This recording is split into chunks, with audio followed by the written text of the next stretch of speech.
I just wanted to comment that here in the United States, in a week or so, we're going to be celebrating Independence Day.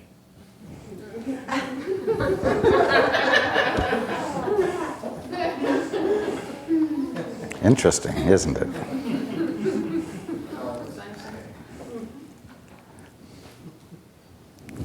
Yes. Good afternoon. Good afternoon. May I ask a yes but question to the question I asked you a year ago in April? Please? Of course. Thank you. At that time, you indicated in my relationship now that I got what I needed, not what I wanted. And so my question is that since I've been married to Bob now for 11 years, and I'm hanging in there, and he's, everybody that knows him, he's a wonderful person.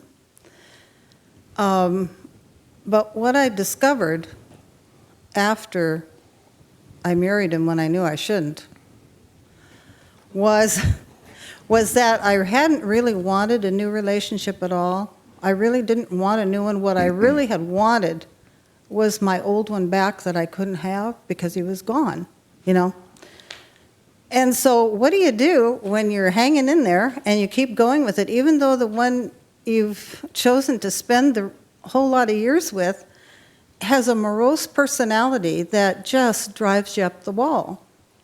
And that's just Bob. He's just morose. Well, let me ask you this first. Yes. Okay. Is it conceivable that living with someone who was not interested in capturing this relationship but recapturing an old relationship might just cause the other partner to become morose? Well, that could be, except that his own family, I've got one of his sons that has been very supportive, and he's explained to me that this is just the way he's always been. It's just his natural way. And so we have no laughter, we have no joy. I have to go to my girlfriend's for all that, and that's fun, but there are times when I really don't want to be there. But I would never do anything, I don't care. I know I've had lots of little thoughts and stuff from other people that not to, stay in a situation, but it would bother Bob a lot if I just said, goodbye, I'm going to go do my own thing. I could never do that, he's got a sweet, tender spirit, and I appreciate lots of good things about him, and that's why I'm still there. Does that make any sense so far? Yes. So let's deal with, if I'm committed. So how do I deal with the morose personality and the moodiness? I had been used to, for many years, of having a bright, sunny disposition to be around, where there was a lot of laughter and joy, and none of the downers that we have. Downers, like, it's like a yo-yo every day. It's not really a case of being morose one day and happy the next. It's just a lot of times me and my jokes, how I like jokes. And I will print some off of the internet that my friends have sent me, and he'll just read them and toss them down and say, I don't say anything funny about that. And I like corny ones, and so now I don't do that anymore.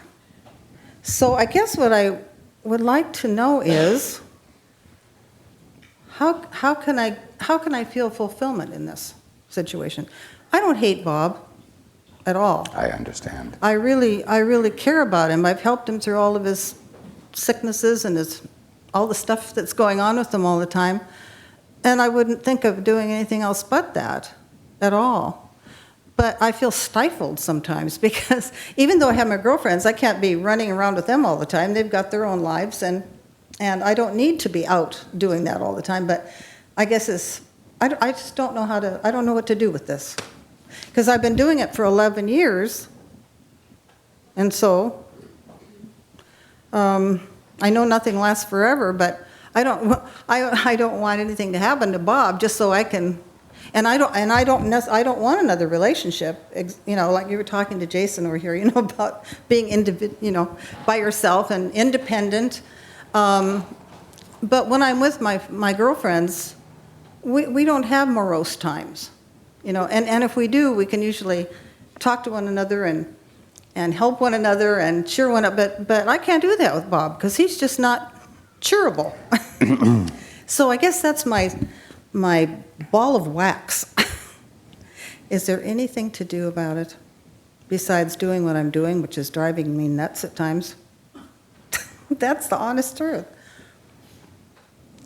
And I have to say to everybody that knows Bob and everybody that doesn't, he's a sweet, dear, kind person that doesn't have a mean bone in his body. He really is a lovely, lovely person. He's unselfish, as many good qualities as you could think of. That's what Bob is.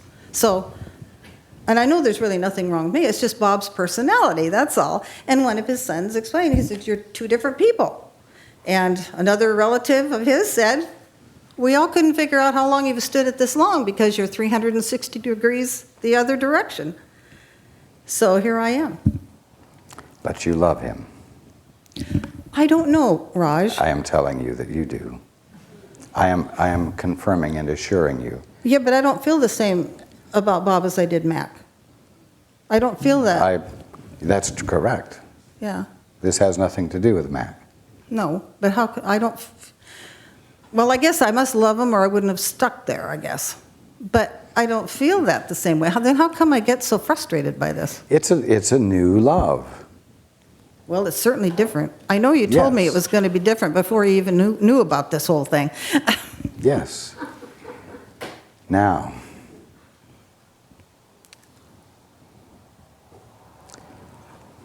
he needs you. For what? Excuse me, but... He needs you for your spirit. He needs you for your soul. He needs you for your 180 degrees out of sync with him. He needs you in order not to sink to the depths of moroseness. He needs you because you're saving his life. Unfortunately, he doesn't need you for the reasons you want someone to need you. I say unfortunately, simply because it isn't meeting your expectation. Yeah, I miss the laughter. In a way, you are called upon to be like Mother Teresa, doing a work of love that is perhaps not the most pleasant work of love, but one that touches the heart and the spirit and the soul of the one to whom you bring your love to. And you are capable of doing it.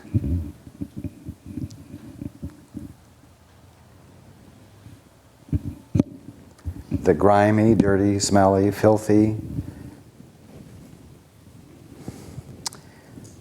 human refuse of humanity that she would pick up off the streets and wash and bathe and clean and feed and hold were as deserving of love as those who were more presentable and expressing better character and brighter spirits.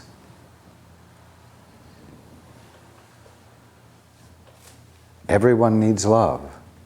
Everyone deserves it.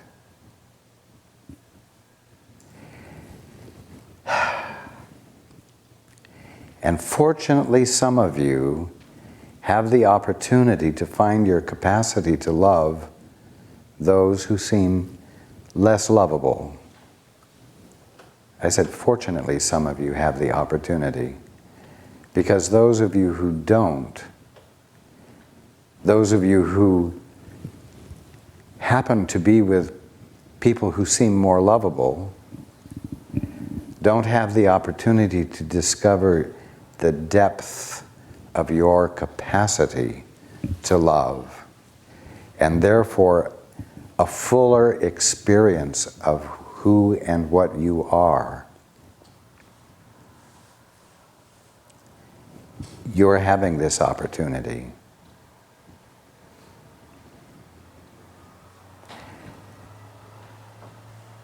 I cannot tell you, but I can convey to you. I cannot tell you the details, but I can convey to you that your presence in his life has moved it in an entirely different direction than the one it was headed in, and it has saved his life.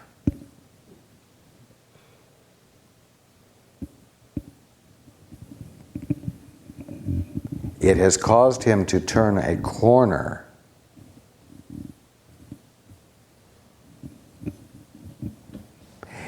And it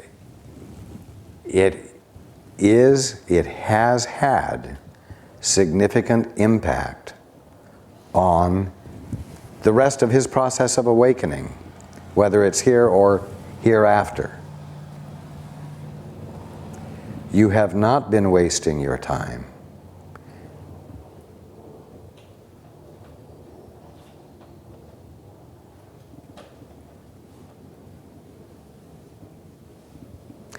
It's just that you're not getting the confirmation of the value of your love from the one you're loving.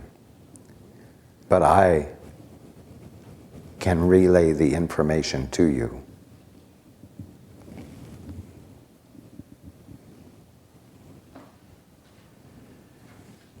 Now, you're not being a martyr. You're not being abused. I know you're not saying that you are. But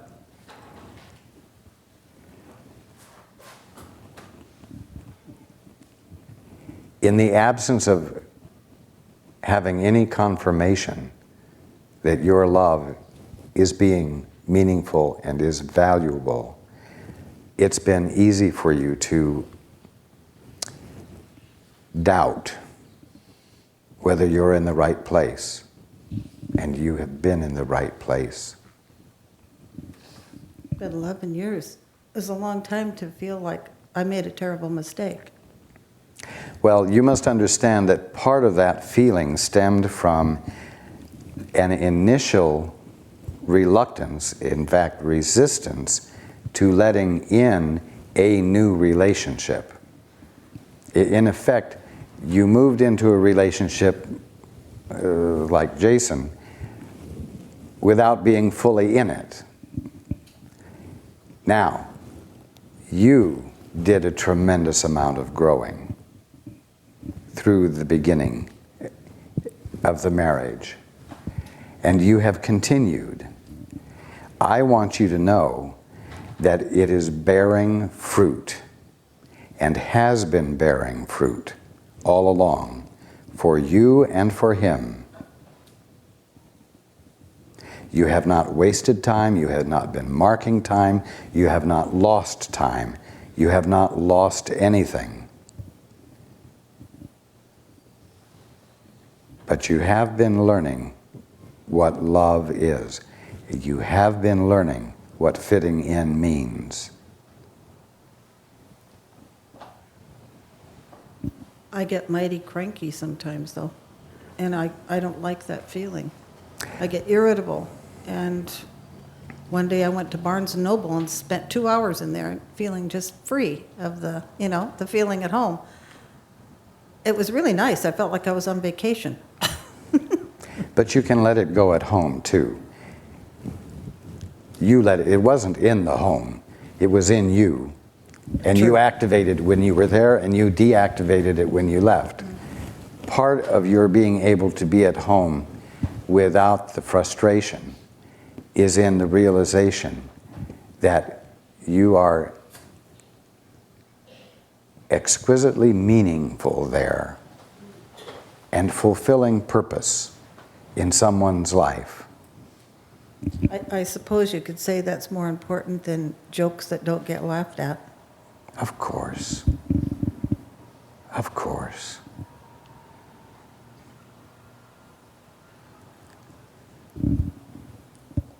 If the jokes aren't saving a life, but your love is, yes. He loves Taffy, too. And he loves you.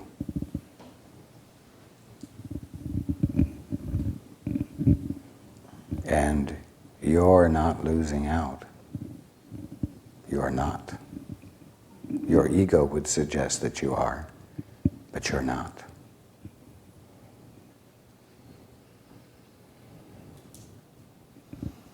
What was it that caused me to not walk away from it when I knew that it was crazy? Even the day we got married, I wanted to run away, but it was too late. His son had arranged everything. The church was set up, and all the granddaughters, the bridesmaids were there, and the whole thing. It was just a tiny little production number they'd arranged. My folks came, the whole thing. And I wished I had been someplace else. I didn't want to be there. It was awful, Raj. It was awful. Your sanity prevailed, though. I always thought it was the other way around. I know.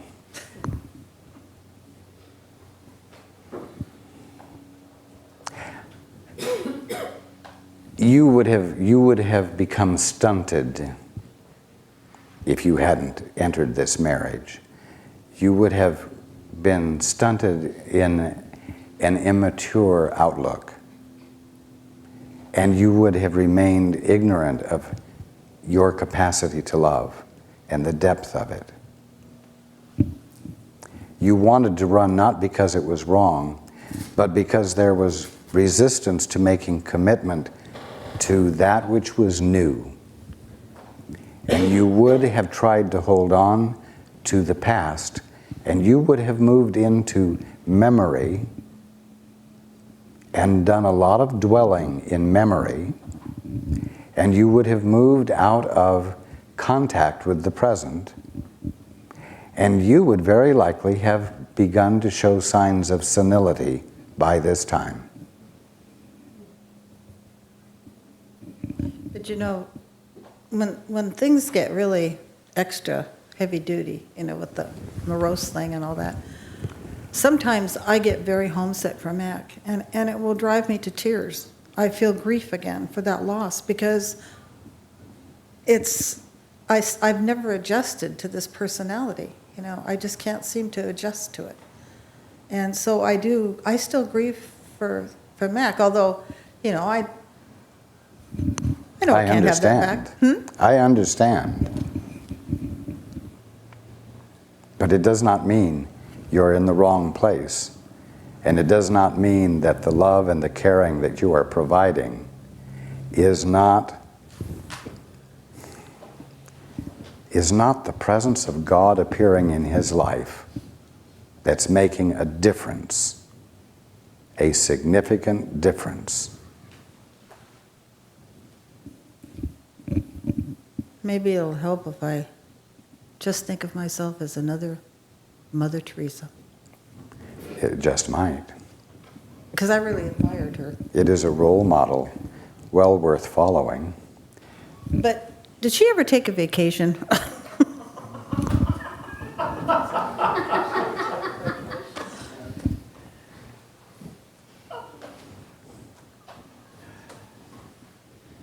I guess you don't take a vacation from love, though, do you?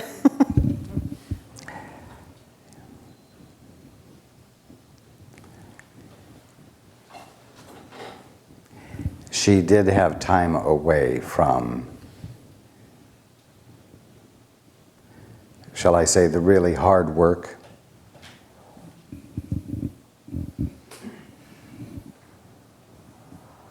But you can arrange that. A weekend here, a week there. You're able to go participate in activities without him, without disturbing the relationship. But you know what? Mostly, you need to know that where you are and what you're being is meaningful and expresses God, and it's making a difference.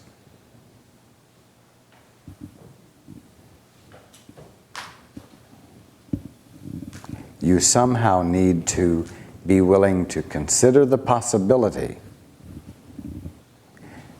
that every bit of love you're able to bring to this relationship is worth it. And that's what I'm conveying to you.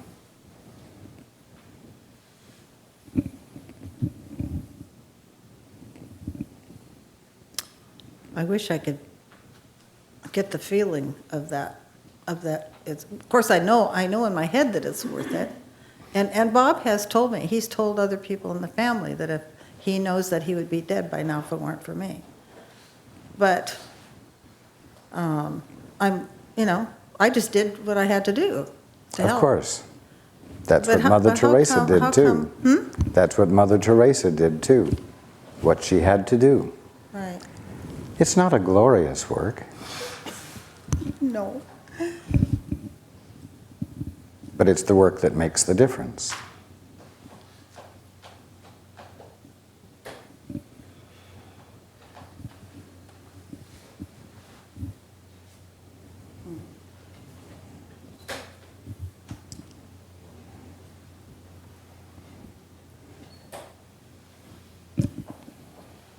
Would, if I were to, which I'm not going to do this, but I even told one of his sons that I had this little scenario I'd cooked up in my mind that I would like to, I'd like to find a real nice lady that would match Bob perfectly personality-wise, and they would both fall madly in love, and then that way I could go someplace else and his feelings wouldn't be hurt. Because I can't, I just can't hurt somebody like that. But he just laughed and said, I know what you're saying. But you're saying I'm in my right place and that I shouldn't extract myself from it on purpose? I don't know how I do that anyway, because I'm not cut out for that. You're right here. This is all nonsense. Oh.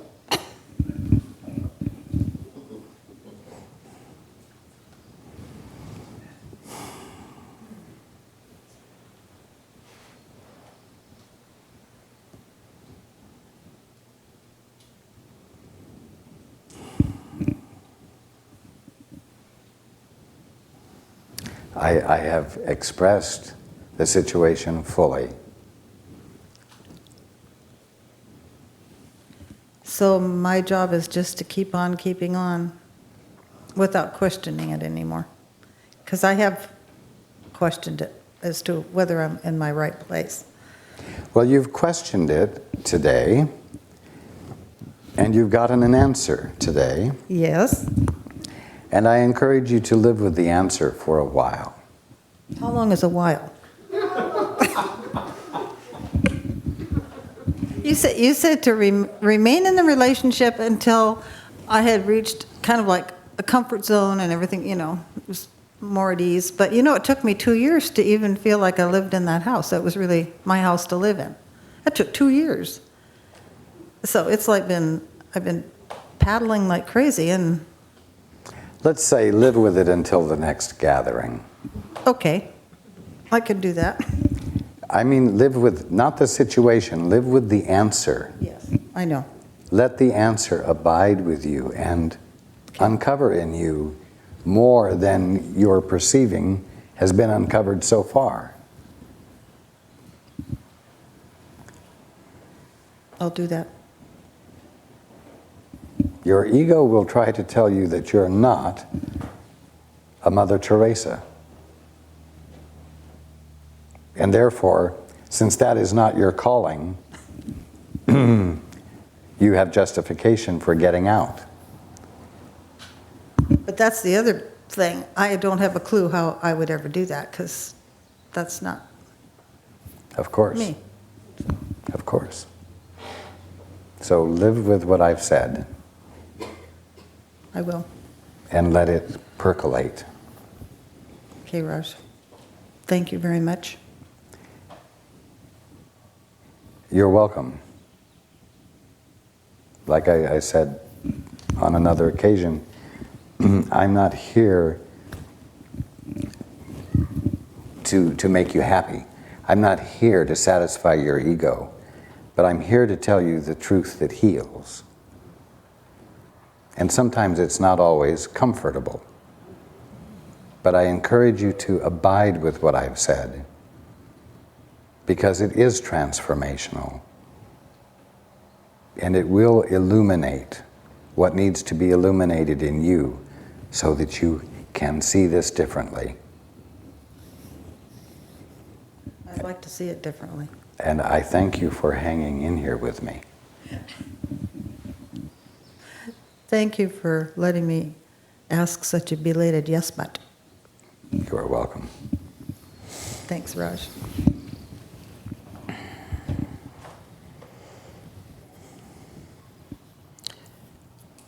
We will take a short break.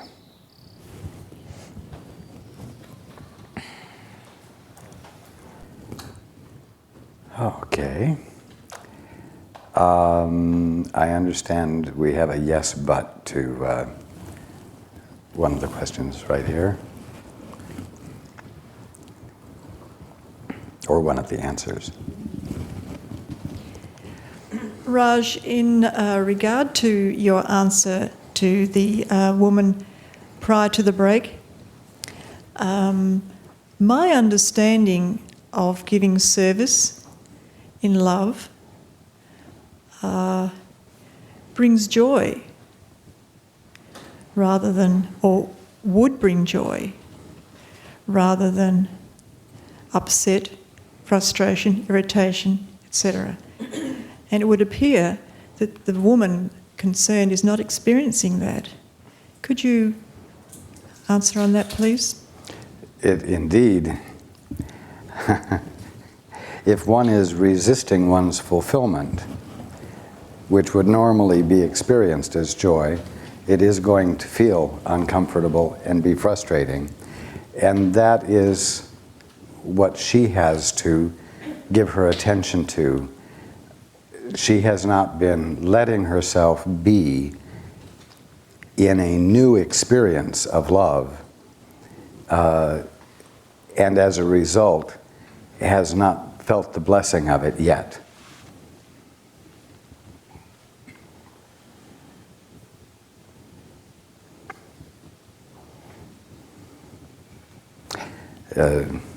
Paul and Susan had a similar experience when their fulfillment was identified by moving from Kauai to Kingston.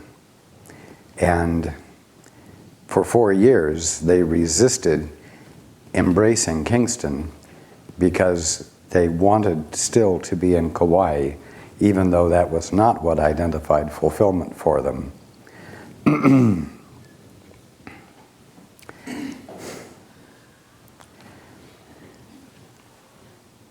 Does that answer your question?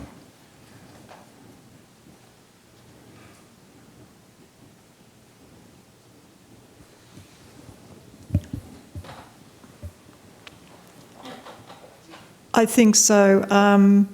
I guess I had an expectation that the joy would come sooner. If my experience of giving has always been a joyous one, even though there may have been some sacrifice, but an 11-year period seems like a long time. That I'm hearing you saying her ego is interrupting that opportunity, correct? That is correct. I must accept that answer, Raj.